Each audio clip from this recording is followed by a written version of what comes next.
We're now in the aftermath of the Saturday night, June 21st American strike to take out the 3 enrichment plants that were necessary for Iran's acquisition of the bomb. And we've had now 4 or 5 days of reaction to it, and it's kind of been mixed. And I'd like to review very quickly the validity of the criticisms of the strike and what the strike was really about. There's a lot of people on the American left in the media, there was a leak from the Pentagon as well, that this strike really didn't achieve its aim of destroying entirely these 3 enrichment facilities. But of course we don't know that. We wouldn't trust the Iranians who say that it didn't harm them. Of course they're going to say that. The head of the International Atomic Energy Commission that watches this says that it was very successful. I agree with it. The military says it was very successful. And the point being is, it doesn't really matter to what degree it's 90% destroyed, 80% destroyed, 100% destroyed. It's been severely damaged, and it doesn't really matter for this reason. Iran will have to rebuild them. There's been all sorts of rebuilding costs out there in the public domain, 100 billion, 200 billion, 400 billion, 500 billion, to go down 500 feet, 300 feet, 200 feet in a new mountain cavern. And remember, they would be reacting to a B-2 strike, and they would look at the damage, and they said we'd have to go even lower, which means we're going to have to spend more money. But here's the interesting equation. Add the money that Iran, still subject to oil embargoes, with an economy that its GDP has collapsed by 45% over the last 2 or 3 years, is going to come up with the wherewithal and make that argument to the people.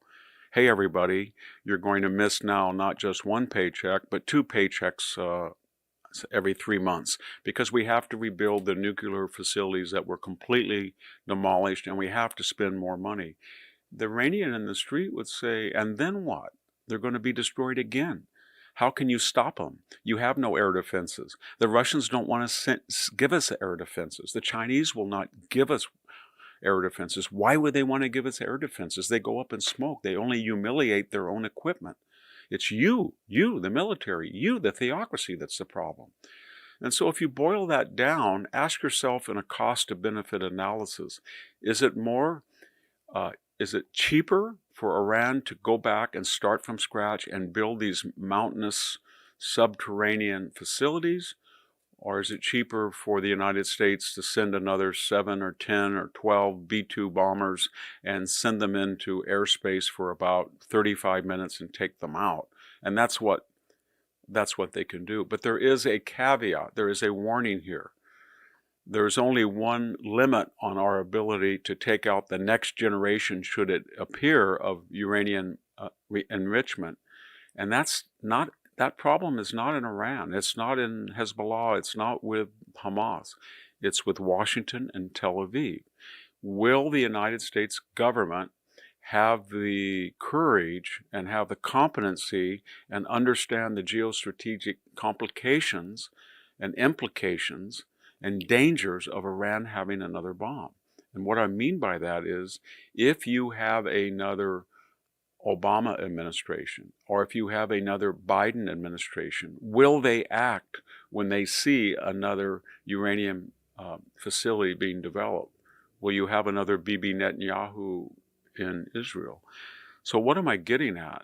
The only worry that we all have in the West is that Iran at some future date will look at the political composition in Washington and Tel Aviv and said, we've seen this bunch before, so pedal to the metal, let's hurry up and enrich, because they will not stop it.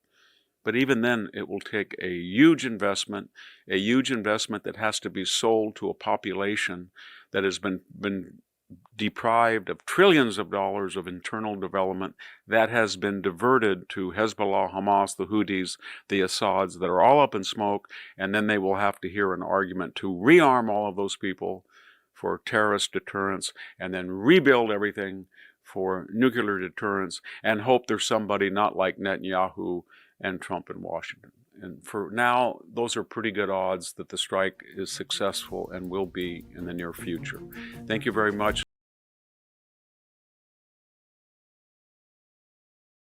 Aftermath. We're now in the aftermath of the Saturday night acquisition. The company announced the acquisition of a new technology startup. In the public domain, there has been all sorts of rebuilding cost out there in the public domain. Cavern. They built the nuclear facility inside a mountain cavern. Equation. When deciding to move, family happiness is an important part of the equation. Embargo. The country imposed an embargo on all imports from its neighbor.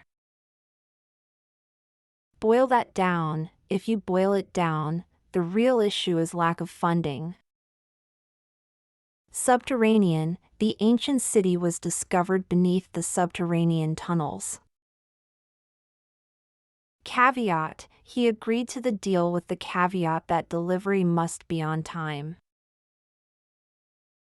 Pedal to the metal. With the deadline approaching, the team put the pedal to the metal to finish on time. Deprive. The new policy will deprive many people of their healthcare benefits.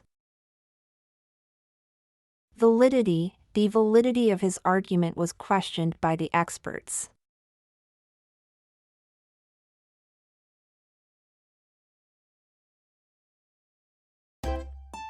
If you enjoy this content, please consider subscribing to my channel to stay up to date with future videos. Thank you for watching.